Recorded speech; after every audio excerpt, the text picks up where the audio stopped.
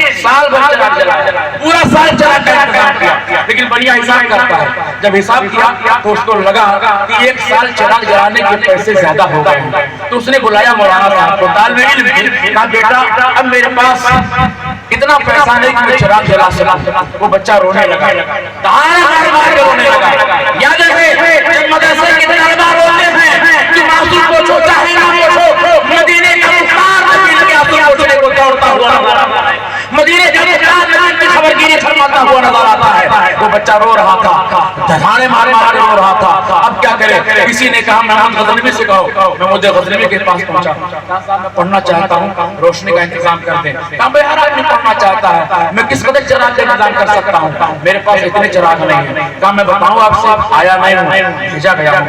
کہا کس نے بھیجا ہے؟ تو کہا رسول اللہ علیہ السلام نے بھیجا ہے۔ کہا کیسے بھیجا ہے؟ کہا رات روتے روتے سو گیا تھا، قسمت بیدار ہو گئی تھی، خواب میں میرے آقا تشریف لائے تھے، پوچھا تھا غلام کیوں رو رہا ہے؟ تو میں نے عرض کیا تھا حضور پڑھنا چاہتا ہوں مگر تیل نہیں ہے، چراغوں میں ڈال سکوں، مطالعہ کر سکوں۔ تب میرے نبی نے فرمایا جب محمود غزنوی کے پاس چلا جا، اسے تیل مانگ لے، چراغ مانگ لے، پڑھنے کا انتظام ہو جائے گا۔ چلا جاؤں گا، مگر یہ بتائیں محمود غزنوی کو میری بات پر بھروسہ ہو جائے گا، اس کی گارنٹی کیا ہے؟ تو میرے آقا فرماتے ہیں جو درود نبی کی محفل میں پڑھنے سے کتراتے ہو، جو درود زبان پر لانے سے معذر اور شرماتے ہو، اس درود کی برکتیں دیکھو، پڑھتے منو کھیڑا گے ہو، اس کی آنچیں کہاں تک پہنچ جاتی ہیں، اس کی صدائیں کہاں تک پہنچ جاتی ہیں۔ یا رسول اللہ گارنٹی کیا ہے؟ محمود غزنوی میری باتوں کو مان لے گا۔ یہ مدارس کے طلبہ کی طرف آپ کے رجحانات کو میں تبدیل کر رہا ہوں. ان کی حیثیت کیا ہے, ان کا مقام کیا ہے, ان کی عظمت کیا ہے, ان کی عزت کیا ہے. اپنے رسول سے ان کی عزت کرنا سیکھو, ان کی عظمت کو مدینے والے سرکار سے پہچاننا سیکھو. شاہ محمود غزنوی کے بارگاہ میں کہنا, محمود غزنوی یہ بھروسہ نہیں ہو رہا, مجھ کو نبی نے بھیجا ہے, نہیں ہو رہا ہے.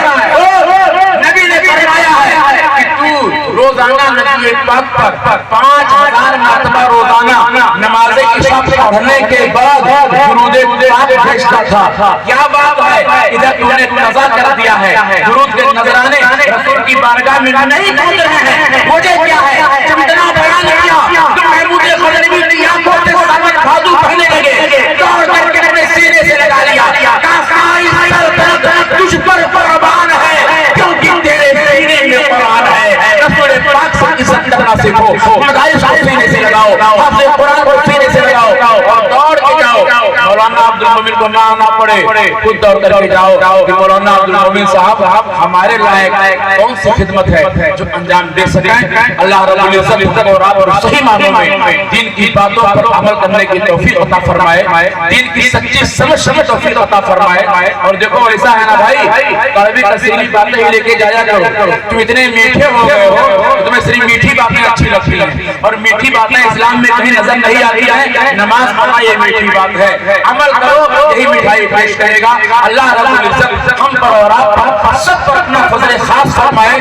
اس جلسے کو آپ سب کی محنت کو, آپ سب کی محبت کو اپنی بارگاہ میں قبول فرما کر کے مدرسہ قادریہ انصار العلوم کو دین دینی راہ چوگنی ترقی عطا فرمائے. ان کے اساتذہ مولانا نقی صابری صاحب, قائم اختیار نعمان صاحب, بالخصوص ادارے کے پرنسپل علامہ جامعہ قادری صاحب کو صحت و تندرستی کے ساتھ دیر تک اس ادارے کی خدمت کرنے کا موقع عطا فرمائے. وما توفیقی الا باللہ. السلام علیکم ورحمۃ اللہ.